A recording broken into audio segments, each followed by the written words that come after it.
उत्तर भारत के एक छोटे से गांव धनौरा के बाहर एक पुरानी हवेली थी जो सालों से वीरान पड़ी थी।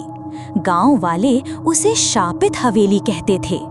कहते हैं रात के समय वहां से अजीब सी चीखें आती थीं, खिड़कियां अपने आप खुलती और बंद होती थीं, और अब तक जो भी इंसान वहां गया वो कभी लौटकर नहीं आया।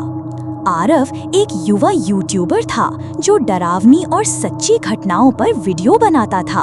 उसे जब शापित हवेली की जानकारी मिली तो उसकी जिज्ञासा जाग उठी। गांव वालों ने बहुत समझाया, बाबूजी वहां मत जाइए, वो जगह ठीक नहीं है। पर आरव नहीं माना। कैमरा, टॉर्च और कुछ खाना लेकर वो अकेले ही रात के समय हवेली की ओर निकल पड़ा। हवेली एक घने पेड़ों के झुरमुट के बीच स्थित थी। जैसे ही आरव ने उसका भारी लकड़ी का दरवाजा खोला, एक ठंडी हवा का झोंका आया। हवेली अंदर से सड़ी हुई लकड़ी, धूल और सन्नाटे से भरी थी। आरव ने कैमरा चालू किया और हर कोना रिकॉर्ड करने लगा। तभी उसे एक धीमी आवाज सुनाई दी, जैसे किसी ने कहा हो, तुम यहाँ क्यों आए? उसने चारों ओर देखा पर कोई नहीं था। एक कमरे की दीवार पर उसे खून से लिखा एक नाम दिखा, अमृता। उसने पास पड़ी एक डायरी उठाई।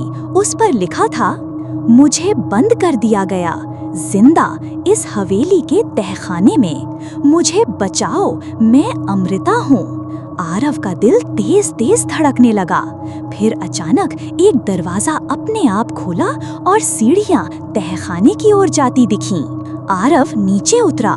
टॉर्च की रोशनी में दीवारों पर खून के छींटे थे और जंजीरें लटक रही थीं। एक कोने में उसे एक पुरानी हड्डियों की गठरी दिखी, शायद किसी इंसान की।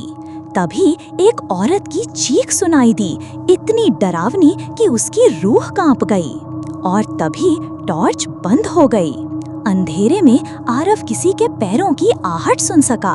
वो हड़बड़ाकर टॉर्च को थपथपाने लगा। रोशनी आई तो सामने अमृता की आत्मा खड़ी थी। लंबे उलझे बाल, काली आंखें और जले हुए चेहरे के साथ वो धीरे धीरे आरव की ओर बढ़ रही थी।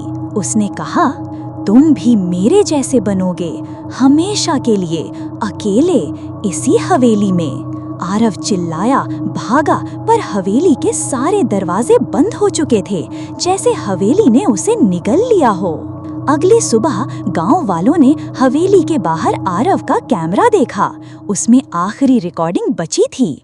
वीडियो में आरव तहखाने में खड़ा था। उसके पीछे अचानक अमृता की आत्मा प्रकट हुई और कैमरा गिर गया।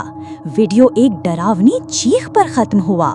गांव वालों ने कैमरा पुलिस को दिया, लेकिन आरव का कोई सुराग नहीं मिला। कुछ महीने बाद एक और यूट्यूबर नेहा उस वीडियो से प्रेरित होकर हवेली की सच्चाई जानने पहुंची। और जब वो हवेली के पास पहुंची, दरवाजा अपने आप खुल गया और अंदर से एक धीमी आवाज आई, अब एक और। दोस्तों, इसी तरह के मजेदार वीडियो के लिए लाइक, सब्सक्राइब करें।